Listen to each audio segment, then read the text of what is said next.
A reading from the Gospel of John. In the beginning was the Word, and the Word was with God, and the Word was God. He was in the beginning with God. All things came into being through him, and without him not one thing came into being. What has come into being in him was life. And the life was the light of all people. The light shines in the darkness, and the darkness did not comprehend it. There was a man sent from God, whose name was John. He came as a witness to testify to the light, so that all might believe through him. He himself was not the light, but he came to testify to the light, the true light, which enlightens everyone, was coming into the world. He was in the world, and the world came into being through him, yet the world did not know him. He came to what was his own, and his own people did not accept him.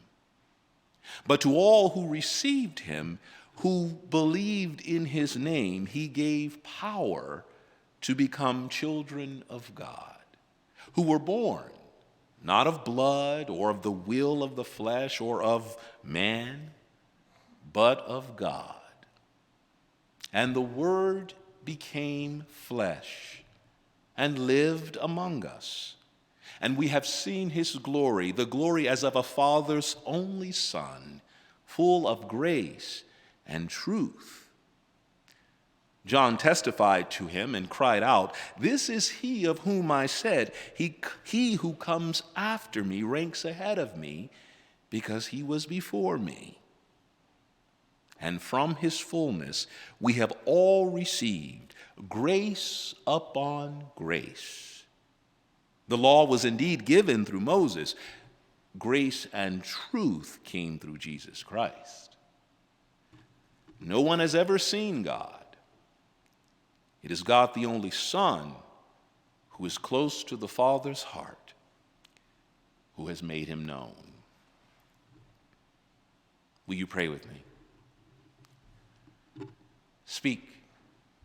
Your servants are listening. Let these words reveal you all the more. Let the life and light that it reveals be received, be accepted. Use this weak vessel, these lips of clay, to give life, and that your people will have life in the hearing of it. Amen. So we have rung in the new year. Many people have taken down their Christmas trees and lights and are now turning their attention to returning to work and school. You've probably heard a few and made a few resolutions. And while we are winding down our celebration, I want to remind us that we remain in the season of Christmas. I'm also sure that you've heard preachers say that ever since you've been in church. But we are in the season of Christmas still. As such, it is fitting that we read this familiar prologue from the Gospel of John, both as theological scaffolding for the start of a new year and as ongoing celebration and observance of Christmas.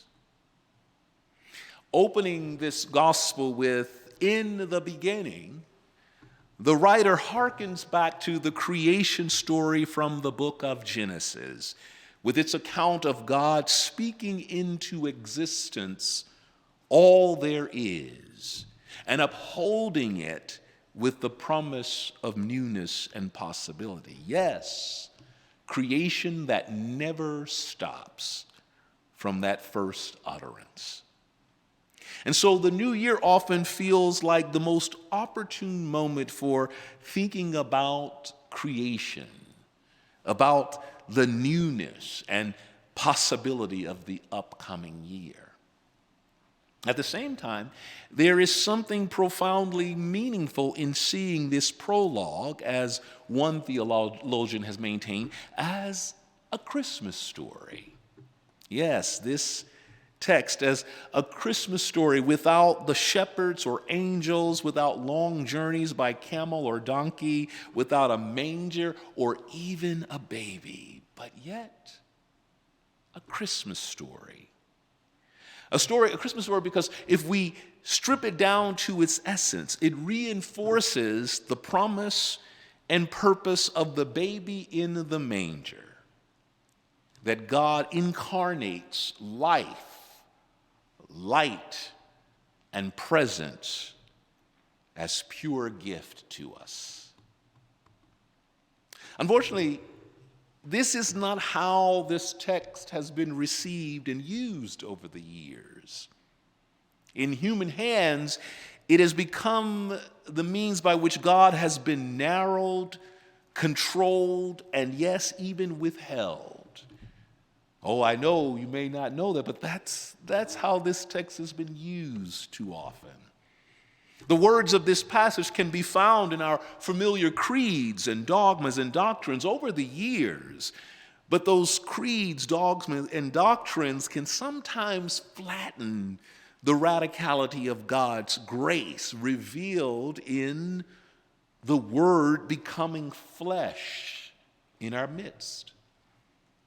This poetic theological statement of Jesus' origin, relationship with God, and identity has too often been distorted beyond its historical context in which it was written, and etches anti-Semitism and anti-Judaism in the church, in our liturgy, in our theology. And so, yes, in our religious and theological neglect or carelessness, we have taken a theological statement, a testimony, a sermonic prologue for a people who needed to be reassured that God is always present with them, no matter where they go, no matter what age. And we've turned it into a historical sectarian claim, all too often defining who is in and who is out, who is a child of God and who is not. And while we have been drawing lines and boundaries and sometimes excluding and condemning, we miss what is truly on offer for all God's children, what is really the testimony of John. Grace upon grace, emanating from the fullness of God. Now, I got to make that clearer. I'm going to make it clearer. You see, in telling a story of Jesus' origin, of Jesus' relationship with God, of Jesus' identity as God's Son, the evangelist of John is telling us that God is giving the world the gift of God's eternal presence. Now, I know that went straight. Let me say it again. God is giving the world the gift of God's eternal presence. I hope that marinates a little bit. You see, just as God spoke creation into existence, God continues to speak through the Word made flesh, Jesus, a presence that came to exist as a person in time and history. So not only does Jesus manifest what God is like, but in his closeness and pre-existence with God, Jesus reveals that an abiding relationship with God is possible for all of us. Oh, see, I'm scared that you don't get the drama of that. A relationship, an abiding relationship, is possible for all of us. The assurance is that we have access to God, that we are a part of God's body, that God is the ground of our being beyond time, beyond belief, beyond birth, beyond tradition, beyond religion. And because no one has ever seen God, we may wonder if God can be perceived or comprehended or known. And here, if you don't hear anything else from me today, hear this. Yes. Yes. The good news for all is that God's abiding presence can be known, it can be felt, it can be shared. That the purpose of all of this is life and light for all, emanating from the very fullness of God. And it is eternal, it is abundant, it is overflowing, it is all gift.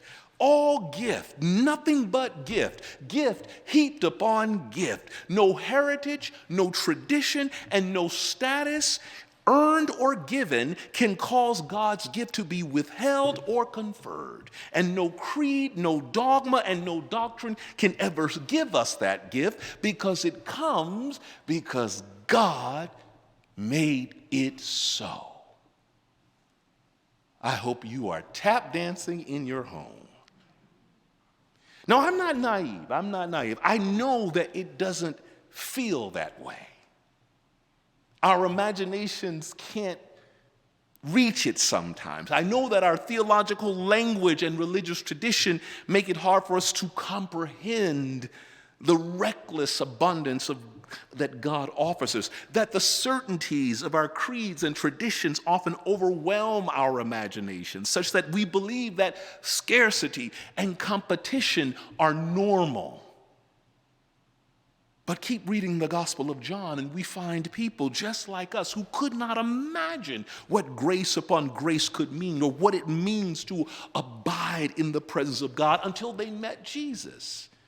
And all of those who took the time to hear, receive, and open themselves to the Word made flesh came away from the encounter knowing what it means to be connected to, in relationship with, and abiding within the eternal presence of God. That's gift heaped upon gift. But the world has trained us to reject that gift over and over. Oh, sometimes we give in to the better angels of our nature. We get glimpses of the light. When we allow ourselves to rise above the distractions, we see that divine glory as of a Father's only Son, full of grace and truth. But often, it's hard to imagine. And sometimes we're unmoved by the abiding presence of life and light. No matter how God manifests God's self in every age and with each revelation, sometimes it's hard to recognize and accept the fullness of God. There are those who cannot comprehend the life and light on offer through the incarnate Word. And you know what I'm talking about because we need only look at how the masses of people respond when they are afraid or when life becomes uncertain, or when they perceive that there's not enough to go around. Resentment, conspiracies, even violence abound in a world so disconnected from the gift of life and light. I was reading a Washington Post article recently which featured a story about the human susceptibility to misinformation and the persistence of conspiracy theories in our society. And how social media has amplified our divisions and suspicions of each other because we can find people to reinforce some of the most negative things we believe. We don't trust our neighbors nor our institutions, and to the extent we do trust someone, it is only those who reinforce what we already believe. One expert in response said it like this: our brains are not built for the truth. It is frightening to think that grace and truth cannot penetrate our fear, our estrangement, and our resentment. That's perhaps why we rest in our anxiety, unable to be moved by the abiding presence of God, because the truth of God's abundant love and eternal presence can be too much for us to handle, or not enough for some of us to show up differently. This state of our collective soul was dramatized in a recent movie that people have been talking about. I've been so into it, I actually joined a Zoom call of theologians to talk about the movie Don't Look Up. It's a movie about when two scientists discover that a large meteor is barreling toward Earth with enough size and velocity to result in a life extinction level event. They can't get the political and business leaders nor citizens to focus on a solution or work together to protect life. Everybody is so distracted or so acquisitive that they can't do what it would take to survive. Greed and amusement are the only ways people know how to respond to an existential threat. And there was no sense among the masses that the gift of life and light was worth protecting, or even if it mattered at all. And so the movie shows futility and emptiness and nihilism in a world known only for clawing for power, control, and immortality at the expense of neighbor, at the expense of the creation. I won't give away the ending of the movie, but you can see it's not hopeful. But there is good news in our text today. As we embrace a new year, there is good news in this testimony we read today.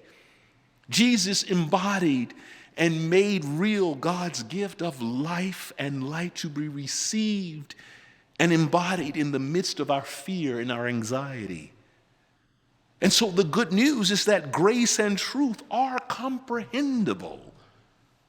God can be known, and life is intended to be lived abundantly. Jesus declared it, will declare it explicitly later in this gospel. I came that they may have life and have it abundantly. And none of that depends on creeds, doctrines, and dogmas created over the years. You'll be interested to know that this testimony of John precedes any known creed or doctrine. But none of this gift depends on that. We need not be divided nor concerned that God's love and presence are scarce, that this is a zero-sum game in competition with other faiths or no faith. We need not dismiss or discount how others find that life and light that God reveals, because it doesn't look like what we are comfortable with, or it isn't consistent with what we have received. And we need not doubt that the ongoing presence of God remains with us through it all, through grief, loss, disappointment, through victories, through failures. The fullness of God is big enough to encompass all who are open to the ways God reveals God's self. And so we should know that it is gift. It's a gift that keeps on giving. I know you've heard that. A gift that never stops.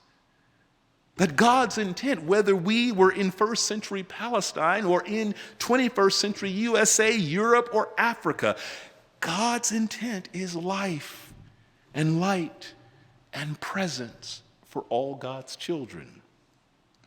No one has ever seen God.